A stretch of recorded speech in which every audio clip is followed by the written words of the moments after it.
La siguiente presentación estuvo a cargo de la alumna Cintia Cifuentes Rodríguez, estudiante de la licenciatura de Pedagogía en la materia de la Historia de la Educación en México, a cargo del profesor Fidel Solís Méndez.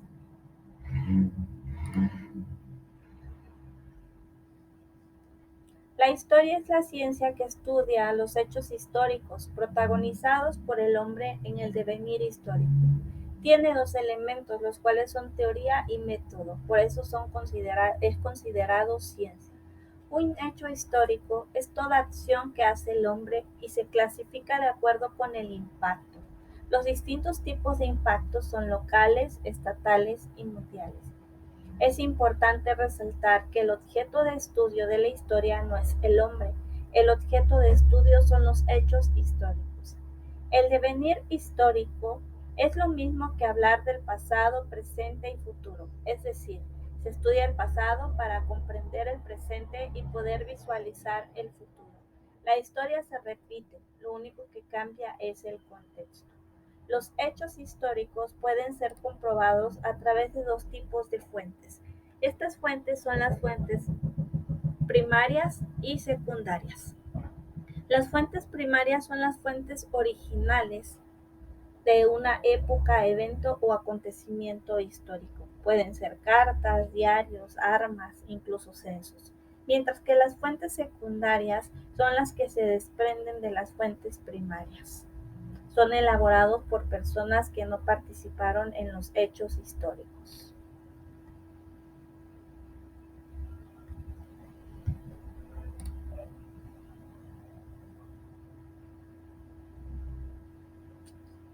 Antes de entrar en tema de la educación de la historia en México, es importante tomar en cuenta algunos aspectos. La aparición del hombre en nuestro continente.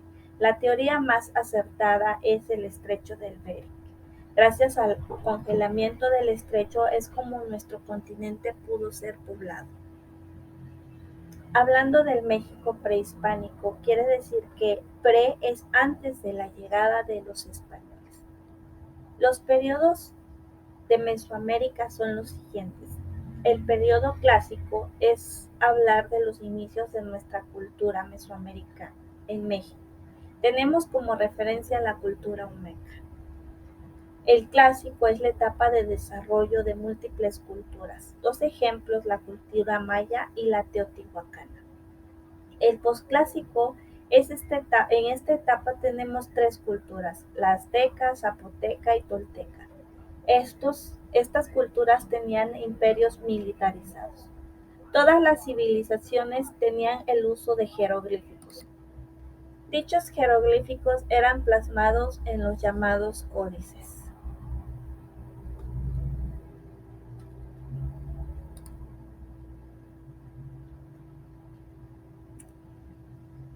Los inicios de la educación en la época prehispánica fueron a través de la imitación. Esto se logró a través de la observación del niño imitando a los adultos. Posterior a ellos entramos en la comunicación oral. Se refiere a la transmisión de conocimientos y costumbres de generación en generación. Posteriormente, nuestras sociedades empiezan con la transición de la comunicación escrita a través de la aplicación de jeroglíficos, los cuales se van a presentar en la cerámica, en algunas esculturas o murales, pero sobre todo los códices. Los códices son los tesoros de México prehispánico.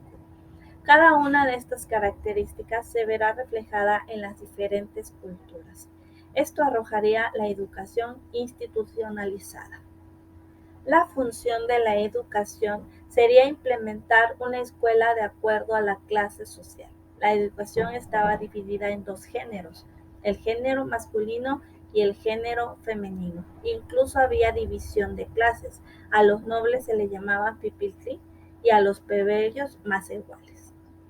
Existía la educación informal o la no formal, y esto se refiere a todo lo que se transmite de generación en generación.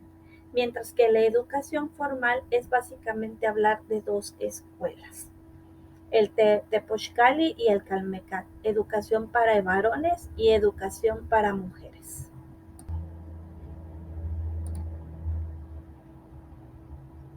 La educación en la Nueva España. Las causas fueron la búsqueda de nuevas rutas para Asia, avances científicos, técnicos y sed de riquezas. Las consecuencias fueron económicas, culturales, políticas y sociales. A través de las expediciones de América fue descubierto, logrando así la conquista de los españoles. Una vez lograda la conquista material, se da comienzo a la conquista espiritual a través del cristianismo, llegando a América las siguientes órdenes religiosas. Los franciscanos en 1523, conocidos como la Orden de los Doce. Posterior a ellos llegan los dominicos en 1528 y los agustinos en 1533. Pero el proceso de cambio en la educación se logra en 1572 con la llegada de los jesuitas.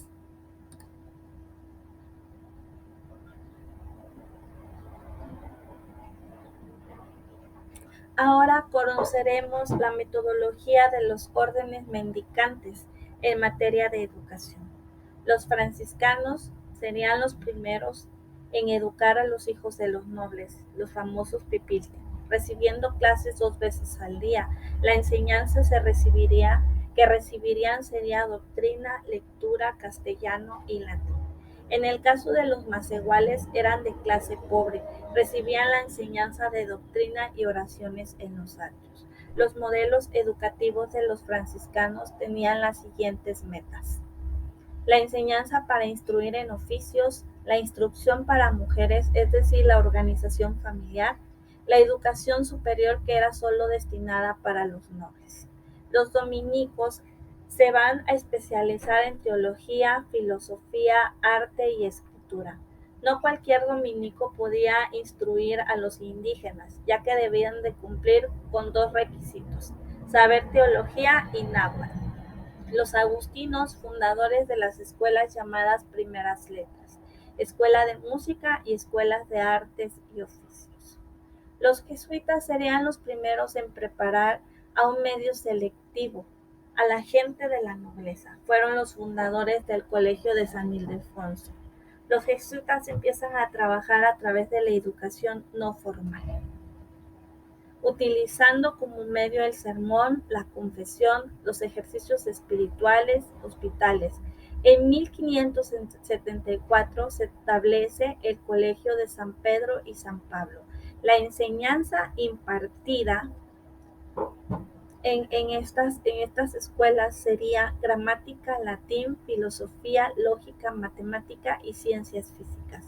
En este periodo de la educación colonial se realiza la aparición de la UNAM.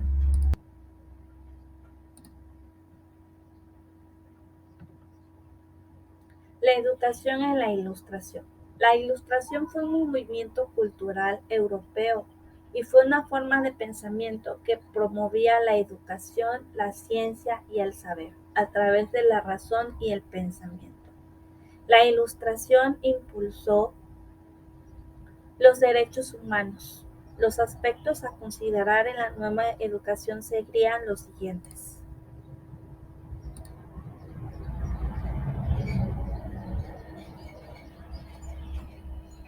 que la educación sería pública, sin exclusiones, universal, obligatoria, gratuita, uniforme y cívica. Es importante resaltar a Sor Juana Inés de la Cruz, que fue una monja que vivió en un ámbito cerrado para la participación de la mujer, en el cual defendió la igualdad entre hombres y mujeres.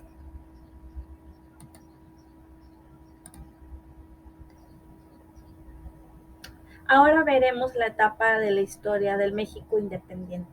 Después de 300 años de dominio español, nosotros no teníamos identidad. Dejamos de ser Nueva España para ser un país independiente.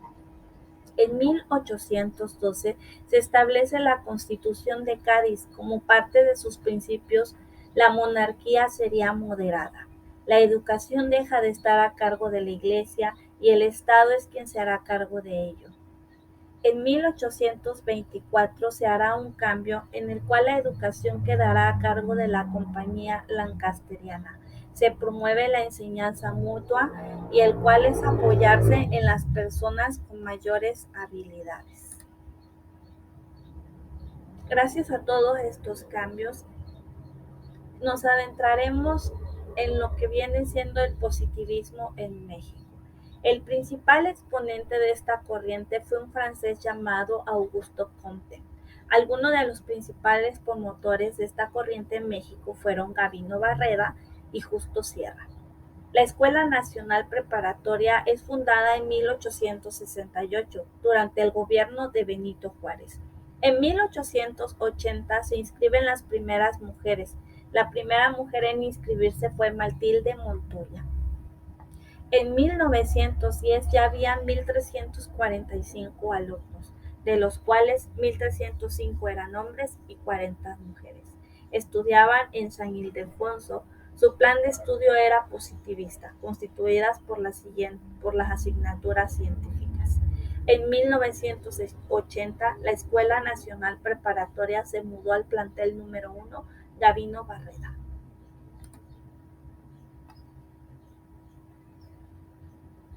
En 1833 es fundada la Escuela Modelo de Orizaba a cargo del maestro Enrique Lauscher. La Escuela Modelo de Orizaba se divide en dos etapas. En la primera etapa se instaura la instrucción primaria, plan de estudios de 12 materias, creación de los primeros libros de la didáctica. En la segunda etapa, el momento es en 1885. Es la fundación de la Escuela Normal de Jalapa, donde se impartían cursos de perfeccionamiento para la formación de futuros profesores. El porfiriato da auge a las escuelas normalistas para formar a los futuros profesores.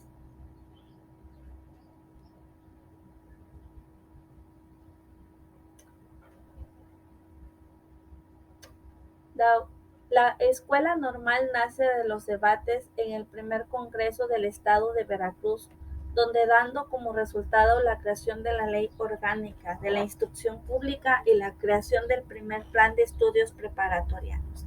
Esto da pauta a que el 1 de agosto de 1873 se transforme en una ley, dando frutos en 1887.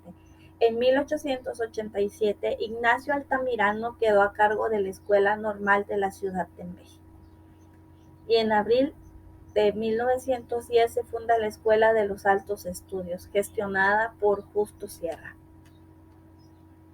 A finales de 1910 se hace el cambio a Universidad Nacional de México.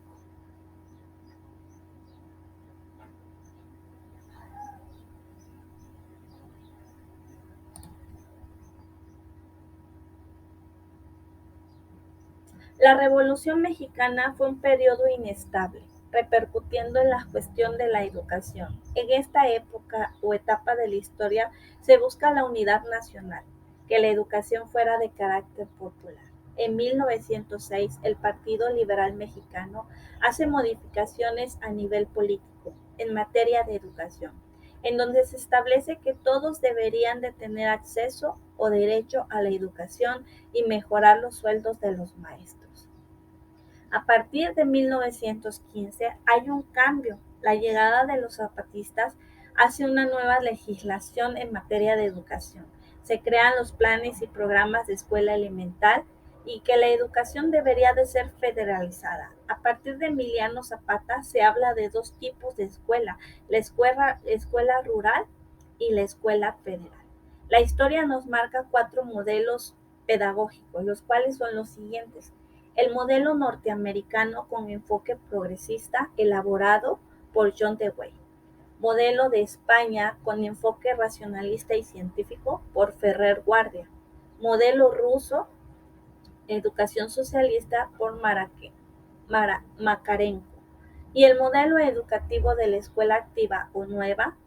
En este tipo de modelo, el estudiante es el centro del proceso de enseñanza. El alumno participa en el proceso educativo. En la Constitución de 1917, Venustiano Carranza considera que el Estado es el que debe de encargarse de la educación. En el artículo 3 se establece que la educación sea libre, laica y gratuita y obligatoria. Y es algo que está establecido hasta el día de hoy en la actualidad.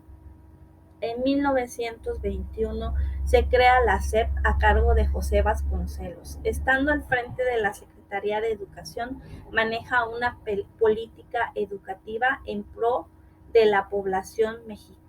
Él buscaba la igualdad de derechos en todos y él proponía que todos los mexicanos tuviesen derecho a la educación. Muchas gracias.